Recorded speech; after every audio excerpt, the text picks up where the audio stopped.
Japon. Année 1647. Le vent souffle entre les bambous. Un homme est assis, immobile. Depuis des heures. Son regard est vide, mais tranchant. Autour de lui, des sabres plantés dans la terre. Certains rouillés. D'autres encore tachés. Cet homme n'a jamais perdu. Pas un seul combat. Pas une seule hésitation. Et pourtant, ce n'est pas sa force qui effraie. C'est son calme.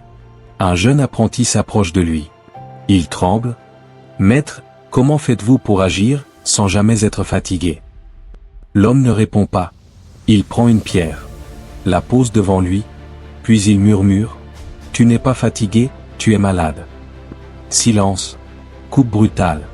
Aujourd'hui, tu te réveilles fatigué. Tu scrolles sans fin. Tu repousses tes objectifs. Tu sais ce que tu dois faire. Mais tu ne le fais pas. Et la question que personne n'ose te poser est simple. Et si la paresse n'était pas un défaut, mais une maladie silencieuse? 2 promesses de la vidéo.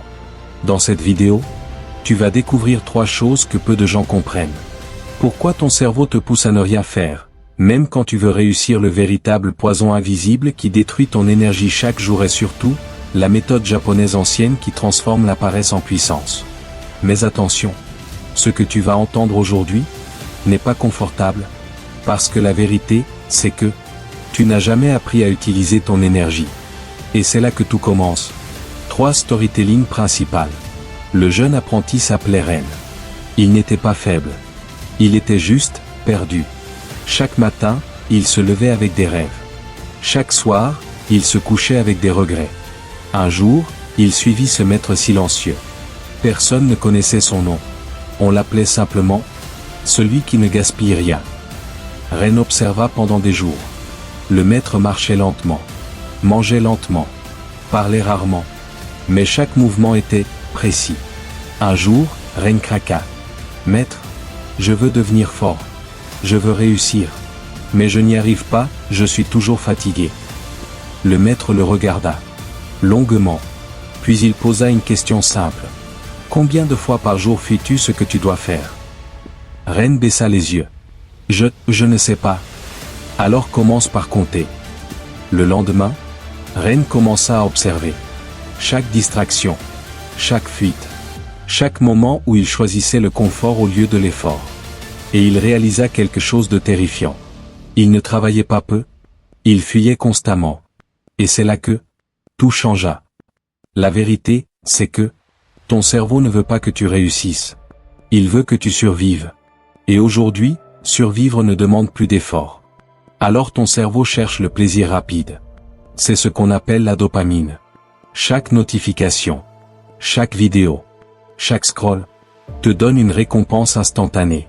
Mais le problème, c'est que ton cerveau s'habitue.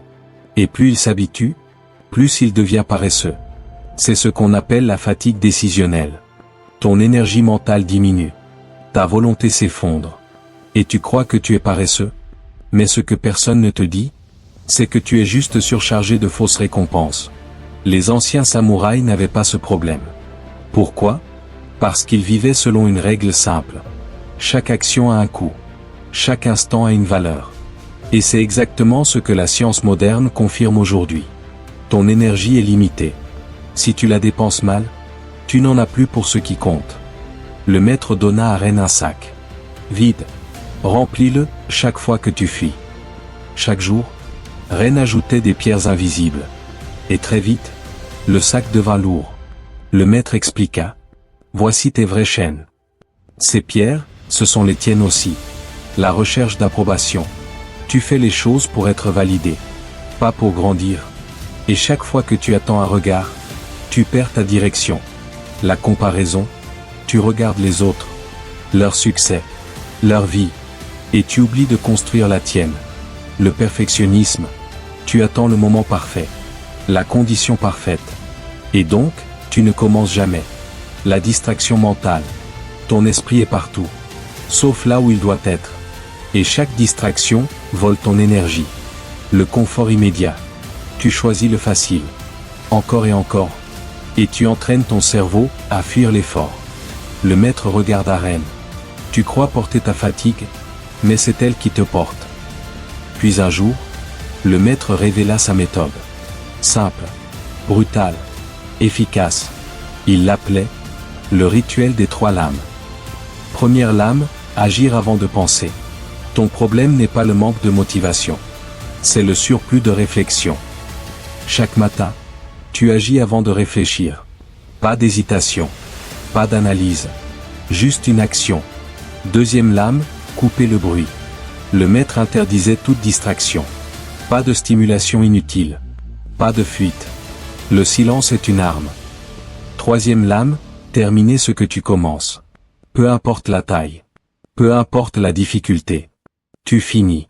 Toujours. Un homme qui termine, devient dangereux. Mais ce que personne ne te dit, c'est que ces règles sont simples. Et extrêmement difficiles. Cette transformation. Les jours passèrent. Ren appliqua. Au début, c'était douloureux. Son esprit résistait. Son corps cherchait des excuses. Mais il continua. Encore. Et encore. Et c'est là que quelque chose changea. Son esprit devint plus calme. Ses actions plus précises. Son énergie, plus stable. Un jour, le maître l'emmena dans une forêt. Un homme surgit. Armé. Rapide. Viol. Ren paniqua. Mais cette fois, il ne réfléchit pas. Il agit. Instantanément. Le combat fut court. Silencieux. Précis. Et pour la première fois, Ren ne fuyait plus. Il était présent. Totalement. Le maître sourit. Tu n'as pas gagné. Tu t'es libéré. Voici ce que Ren a appris. Et que tu dois comprendre. 1. L'énergie est plus importante que la motivation. Tu n'as pas besoin d'être motivé.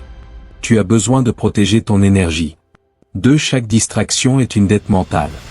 Tu paies toujours, plus tard. 3. L'action précède la clarté.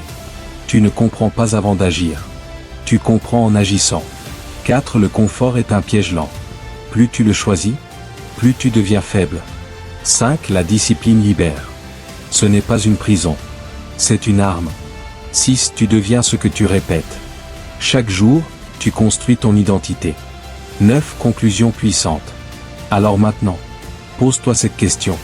Combien de pierres invisibles portes-tu? Sans même le savoir? Combien de fois as-tu dit demain? Alors que tu savais que c'était maintenant? Et si ta vie actuelle n'était que le résultat de tes fuites répétées? La vérité, c'est que tu n'as pas besoin de devenir quelqu'un d'autre. Tu dois juste arrêter de fuir. Parce qu'au fond, tu sais déjà ce que tu dois faire. Et c'est là que tout se joue. 10. Call to action. Si tu as compris ce message, écris en commentaire un seul mot. Discipline. Pas pour moi, pour toi. Pour te rappeler que tu choisis, aujourd'hui. Et si tu veux aller encore plus loin, regarde la prochaine vidéo, celle qui va t'apprendre comment contrôler ton esprit comme un samouraï.